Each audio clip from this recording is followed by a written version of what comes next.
nesses próximos 15 dias, fazer o fechamento das notas do primeiro bimestre. Então, para fazer esse fechamento, nós vamos contabilizar as atividades que nós fizemos em sala de aula até o mês de março e a avaliação que nós vamos fazer contendo 5 questões. O conteúdo de matemática para as 5 questões são: primeira questão vai ser uma questão envolvendo as operações com números racionais. Então, nós temos as questões lá no caderno, os primeiros exercícios que nós fizemos, que é o revisando, que foi trabalhada essas operações. Tem também a lista 1, que foi uma lista que nós fizemos somente de operações básicas, revisando os números racionais. Todas foram corrigidas, então vai lá, pega essas atividades para você conseguir responder a primeira questão. A segunda questão é a questão de potenciação, onde nós trabalhamos com os exercícios principalmente do livro. Então, o primeiro capítulo do livro tem a parte da potenciação, que vai ser só cálculo simples de potência, tanto de expoente positivo quanto de expoente negativo. Então, você vai lá também no livro, no caderno, pega as atividades que também já foram corrigidas para você estar trabalhando aí a questão número 2. A questão número 3 já trabalha com a regra de 3 simples, que foram trabalhadas aí nas nossas aulas no GR8, né? Então tem as aulas no YouTube para você fazer a conferência, tem as listas de exercício, todas nós já corrigimos, tá bom? E 2 questões, questão 4 e questão 5, vão envolver aí a porcentagem, que nós também já trabalhamos, corrigimos em sala de aula e também no GR8. Eu vou estar trabalhando com vocês hoje algumas questõezinhas, alguns itens relacionados a essas atividades para você, né, tentar lembrar alguma coisa caso tenha alguma dificuldade. Então aqui nós vamos começar com as atividades da primeira questão, que são operações com números racionais. Quando eu vou fazer operações com números racionais, eu vou envolver, olha, joguinho de sinal, que envolve operações com números inteiros, números decimais e também com frações, que a gente vai fazer daqui um pouquinho. Então, olha só, aqui, adição e subtração de números inteiros. Então, eu tenho 6 negativos com 10 negativos, eu tenho 16 negativos. Tenho também 3 positivo. Então, olha, eu tenho 3, perco 16, eu vou ficar devendo 13. Ou seja, adição de sinais diferentes, conserva o sinal do maior e subtrai. Então, eu tenho 3, gasto 16, fico devendo 13. Aqui na letra B já é multiplicação e divisão, então tem aquele joguinho de sinal. Sinais iguais é positivo, 15 vezes 2, 30, dividido por menos 6. Então, ó, mais por menos dá menos, sinais diferentes negativo, 30 dividido por 6 vai dar 5. Então, olha, uma com regrinha de sinal de adição e subtração, outra com a regrinha de sinal de multiplicação e divisão. Já na C, ela vai envolver a adição de números decimais. O importante na adição de números decimais é lembrar que eu sempre posiciono vírgula embaixo de vírgula. Então, eu tenho 9,2 menos 4,86. Olha lá, inteiro com inteiro, décimo com décimo. Vou fazer a subtração. Então, olha, não tenho nada, acrescento 0. Então, de 0 não posso tirar nada, ou tirar o 6, pega emprestado. 10 tira 6, 4. Vou precisar trabalhar aqui. 11 tira 8, 3. 8 tira 4, 4. Então, ficou 4,34. Aí, ele pediu 4,34 mais 12 inteiros. Olha aqui, 12 inteiros. Se são 12 inteiros, quer dizer que ele não tem décimo. Então, eu vou posicionar aqui, ó. 12 inteiros não tem décimo. Então, muito cuidado na hora de fazer o posicionamento da vírgula. Então, eu vou ficar 4, 3 mais nada, 3, 2 mais 4, 6 e 1. Então, no resultado final vai ficar 16,34. Já que multiplicação, você não precisa colocar vírgula embaixo de vírgula, mas você precisa contar as casas decimais quando for colocar o resultado final. Então, eu tenho 3,842 vezes 1,5. Faço a multiplicação normal. Então, 5 vezes 2, 10, vai 1. 5 vezes 4, 20. 1, 21, vai 2. 5 vezes 8, 40. Com 2, 42, vai 4. 5 vezes 3, 15. Com 4, 19. Agora, nós vamos multiplicar por 1, ó. 1 vezes 2, 2. 1 vezes 4, 4. 1 vezes 8, 8. 1 vezes 3, 3. Somou 0, 3, 6, 9, 8, 17, vai 1, 5. Agora é aquela, parte importante, posicionar a vírgula. Eu vou contar quantas casas decimais eu tenho. Então, olha, para o primeiro número eu tenho 3 casas decimais. Para o segundo eu tenho uma casa decimal. Então, ao todo nós temos 4 casas decimais. Então, a resposta você vai deixar 4 casas decimais. E aí você posiciona a vírgula. Então, seu resultado ficou 5,7630. Tranquilo? E a divisão? A divisão você tem que, primeiramente, igualar as casas decimais. Porque você iguala as casas decimais. Então, você vai dividir, por exemplo, centésimo com centésimos. Então, igualou, pode cortar a vírgula e dividir normalmente. Então, aqui eu tenho décimo e centésimo, aqui eu só tenho décimo. Então, eu vou precisar transformar em centésimo. Então, pronto, transformei. Décimo centésimo. 2 casas de um, 2 casas do outro. Ok, igualei as casas decimais, posso eliminar a vírgula e fazer normalmente a divisão. Então, vai ficar 1.206 dividido por 30. Então, tá. Então, olha, quantas vezes o 30 cabe no 120? 4 vezes. 4 vezes 30, 120. Sobra nada. Desço 6. Quantas vezes o 30 cabe no 6? Nenhuma.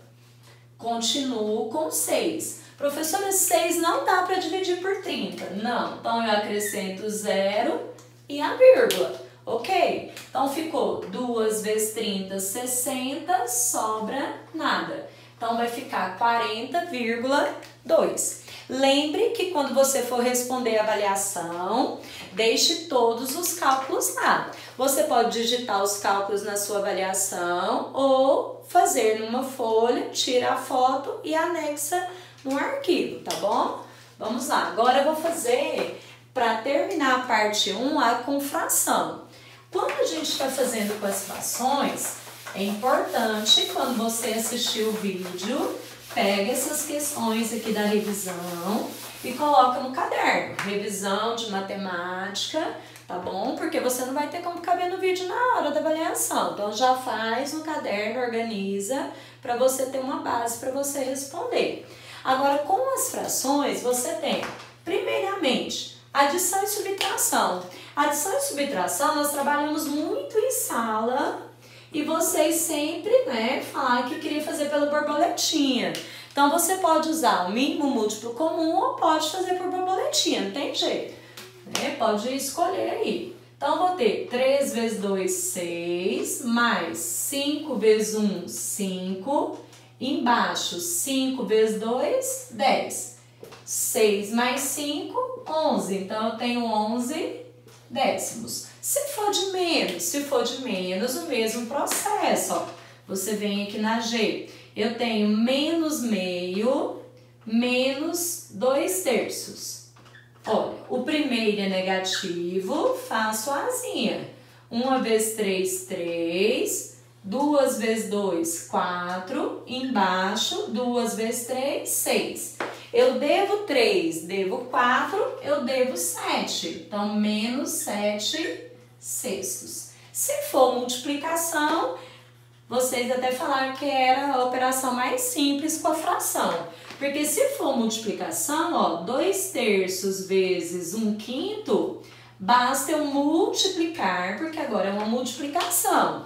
O de cima com o de cima e o de baixo com o de baixo. Então, 2 vezes 1, 2. Embaixo, 3 vezes 5, 15. Mais nada. Se fosse possível simplificar, simplificava. Mas nesse caso, né, não é possível a simplificação, acabou. E por último, a divisão. Divisão de fração, vou colocar os mesmos valores só para você ver a diferença. 2/3 dividido por 1/5.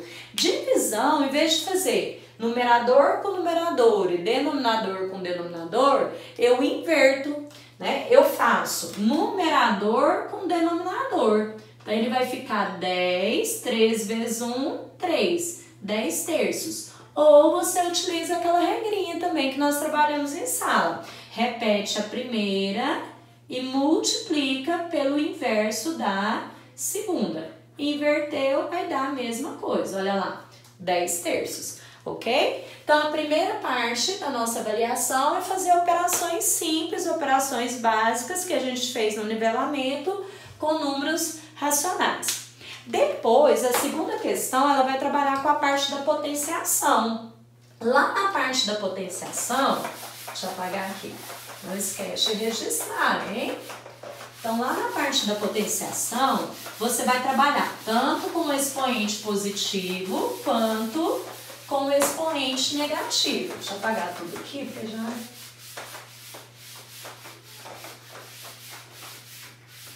Tem outro pincel aqui dentro, fica fazendo barulho, vou tirar daí. Olha só. Então, a segunda coisa, ele vai trabalhar a potenciação. Lá na potenciação,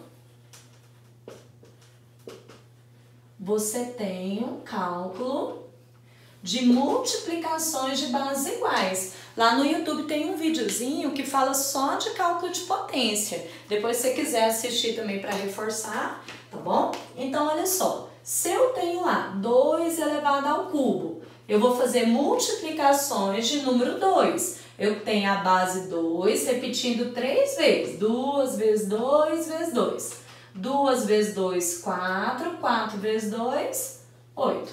Ok? Se nós temos lá um número negativo, menos 5 ao quadrado. Aí eu vou fazer o sinal, porque ele é negativo, olha. O menos 2 vezes é positivo, 5 vezes 5, que vai dar um total de 25. Professora, e se for o negativo elevado ao cubo? Olha só, se eu tiver aqui menos 1/3 ao cubo, olha lá. 3 menos, fazendo o joguinho de sinal, ele vai dar menos. Aí eu faço 1 vezes 1 vezes 1, que fica 1.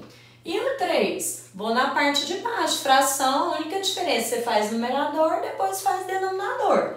Parte de baixo, 3 vezes 3 vezes 3. 3 vezes 3, 9. 9 vezes 3, 27. Então, vai fechar aí em menos 1, 27 avos. Se for um número com vírgula, você vai fazer a mesma coisa que a gente fez aqui no chapagal, que era a multiplicação com vírgula. Então, se eu tenho aqui na letra D, 1,4 elevado ao quadrado. Eu vou fazer uma multiplicação de 1,4 vezes 1,4.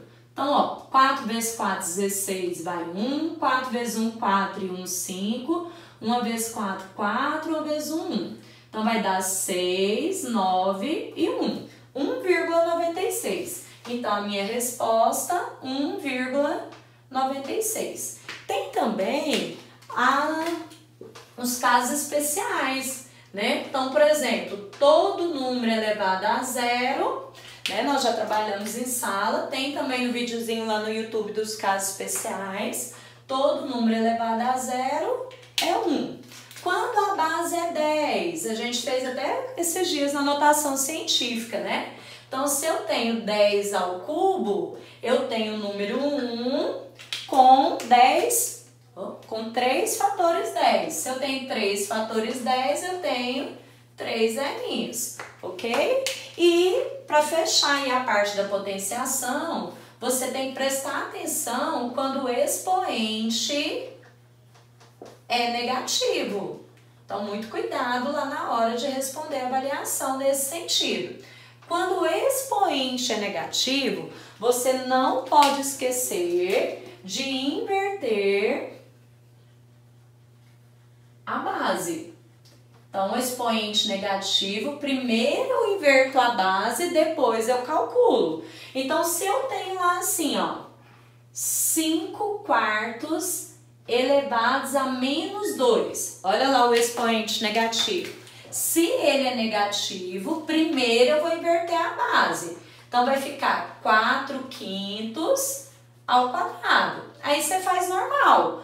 4 por 4 dá 16, 5 por 5, 25. Se ele for número inteiro, professora, se ele for número inteiro, por exemplo, 3 elevado a menos 4. Olha, como que eu vou inverter? Se ele não tem denominador, é porque o denominador dele é o elemento neutro, o número 1. É uma divisão por 1. Então, você acrescenta o denominador, que é o número 1, e depois inverte. Então, o inverso de 3 por 1 vai ser 1 por 3, elevado à quarta potência. Então, eu tenho base 1, 1 vezes 1 vezes 1 dá 1. Base 3 elevado à quarta potência, nós já tínhamos feito aqui, ó, 3 vezes 3, 9, 9 vezes 3, 27, 27 vezes 3, porque tem 1 a mais, vai dar 81. Ok? Então, lá na questão de potenciação, prestar atenção na base e nas multiplicações. Cuidado quando o expoente for negativo. Tranquilo? Agora, nós vamos fazer a regrinha de 3. Olha só, quando você for resolver o probleminha de regra de 3, primeira coisa que você tem que saber é identificar se o probleminha é diretamente proporcional ou se ele envolve grandezas inversamente proporcionais. Então, se eu tenho, por exemplo, uma diretamente proporcional, eu falo assim, olha, um salgado custa R$4. Então, se eu for comprar 8 salgados, eu vou pagar quantos reais? Tá vendo? Olha, nessas grandezas, se eu aumentar a quantidade de salgados, vai aumentar o preço que eu vou pagar. Então, quando as duas grandezas fazem a mesma coisa, a mesma proporção, as duas aumentam, ela é diretamente proporcional. E quando ela é diretamente proporcional, basta você fazer a proporção. Então, eu vou lá, 1 vezes x é igual a 8 vezes 4. 1 vezes x, 1x. 8 vezes 4, 32. Então, quer dizer que por 8 salgados, eu vou pagar R$32. Agora, vamos supor aqui inversamente proporcional. Normalmente, o inversamente proporcional, ele envolve pessoas trabalhando e tempo de serviço, ou quantidade de pessoas que vão estar fazendo um determinado trabalho e proporcionalmente seu salário. Então, então envolve muito aí a questão do trabalho.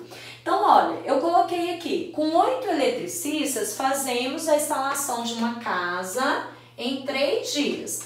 Então, 8 eletricistas gastam 3 dias para efetuar uma obra. Aí, lá no enunciado, continuando, quantos dias levarão 6 eletricistas? Com quantos dias 6 eletricistas terminariam essa obra? Então, olha só, se diminuiu a quantidade de eletricistas, significa que ele vai gastar mais tempo na obra. Então, quanto menos pessoas trabalhando, mais dias a obra vai ser gasta.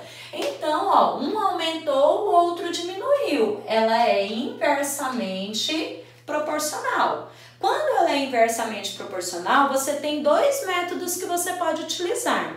Um deles, ó, diretamente proporcional, faça a proporção multiplicando o cruzado. Inversamente proporcional, eu posso simplesmente multiplicar as grandezas de forma reta. Então, ficaria assim, ó, 6 vezes x é igual a 8 vezes 3. Então, eu teria que 6x é igual a 8 vezes 3, 24. X é igual a 24 dividido por 6. x é igual a 4. Então, eles gastariam 4 dias. Um outro método de resolver a inversamente proporcional é antes de montar a proporção, como ela é inversamente proporcional, você inverte uma das grandezas. Porque se você inverter uma das grandezas, elas vão ficar na mesma proporção. Então, olha, vou inverter a primeira. Então, em vez de ser 8 por 6, eu inverto e coloco 6 por 8, ó, ela está invertida. A outra normal, então 3 por x, porque se eu inverter as duas não adianta, porque aí elas ficam, né, da mesma forma, um aumentando ou diminuindo. Se você inverter, inverteu, então ela ficou diretamente proporcional, faça a proporção normal. Se você multiplicar, olha lá, vai dar a mesma coisa, 6 vezes x igual a 8 vezes 3. A mesma coisa que você multiplicar reto, tá bom? Então, quando é inversamente proporcional, você pode multiplicar reto ou inverter uma das grandezas e multiplicar cruzado, que você vai ter o mesmo resultado. E por último, nós vamos ter na nossa avaliação duas questões de porcentagem. Uma questão que vai ser uma porcentagem simples, então ele vai estar trabalhando com você quanto é tantos por cento disso. Então, porcentagem simplesinha, cálculo de porcentagem simples. Então, vamos supor aqui, ó, na letra B, já arrumei ali, ó, para vocês irem copiando. Então, a questão 4 vai ser a porcentagem simples. Então, tá, eu peguei aqui a lista 5 de vocês, tá bom? Pra gente resolver aí a porcentagem. Então, lá na porcentagem, você pode dar uma olhadinha lá na lista 5. Ele fala assim, ó, ele quer saber quanto é 18% de 482. Então tá, como que eu vou trabalhar aí com essa porcentagem simples? Olha, multiplico a minha porcentagem pelo valor que ele quer. Ele quer 18% de 482. Então, vou fazer 482 vezes 18. Ok. 8 vezes 2, 16, vai 1. 8 vezes 8, 64, mais 1, 65, vai 6. 8 vezes 4, 32. 32 mais 6, 38. 1 vezes 2, 2. 1 vezes 8, 8. 1 vezes 4, 4. Somou 6, 7. 8 e 8, 16, vai 1, 8. Então, 18% de 482 deu um resultado, fazendo a multiplicação ali, de 8.676. Só que como é uma porcentagem é por 100. Então, vou fazer uma razão centesimal, ó. Porcentagem é por 100, vou ter os centésimos. Então, na verdade, o meu resultado é 86,76. Então, se eu quiser 18% de um produto que custa R$ 482, será R$ 86,76. Tranquilo? Olha só, outra coisa que pode estar aí envolvendo a porcentagem. Eu vou fazer aí para vocês a letra B. A letra B, ele pede assim, ó, 35% de 3.500. Então, 35% de 3.500, ok? Então, eu vou fazer 35 vezes 3.500 e depois eu vou dividir o resultado por 100. Olha, para simplificar o seu cálculo, você já pode reduzir os zeros. Então, na verdade, vai ser só 35 vezes 35. 5 vezes 5, 25, vai 2. 5 vezes 3, 15, 2, 17. 3 vezes 5, 15, vai 1, 10. Então, 5, 7, 5, 12, vai 1, 2 e 1.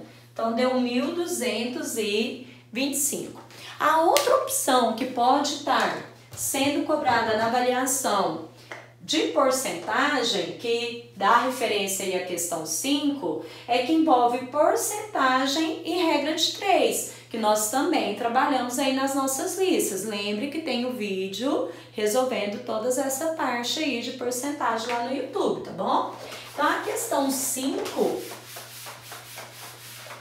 ela vai poder trabalhar com você a porcentagem envolvendo regra de 3. Né? Um dos casos que a gente usa a porcentagem envolvendo a regra de 3 seria quando ele não te dá a taxa de porcentagem. Ele pede para você a taxa de porcentagem. Por exemplo, lá na lista que também está no GR8, ele fala assim, ó, dos 24 bombons que estavam na minha gaveta, já comi 6. Qual a porcentagem que eu comi? Tá vendo? Ele não dá a porcentagem, ele pede a porcentagem. Então, ele falou assim, ó, 24 bombons era o total, 100%. Aí, ele falou que ele comeu, então, comi 6. Então, 6 é quantos por cento? Tá vendo? Nós montamos a regrinha de 3. Então, 24 era 100%, 6 bombons, quantos por cento? Vou fazer a multiplicação. 24 vezes x é igual a 6 vezes 100. Então, eu tenho que 24x é igual a 600. X é igual a 600 dividido por 24.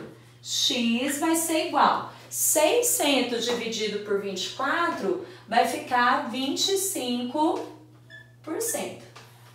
Ok? Então, quer dizer que ele comeu 25%. Espero que tenha ajudado aí a revisão, tá ok? Pega o seu material, se organize para o momento de fazer a avaliação e boa prova para vocês, tá bom? Beijo, fique com Deus. Até mais. Juiz, hein?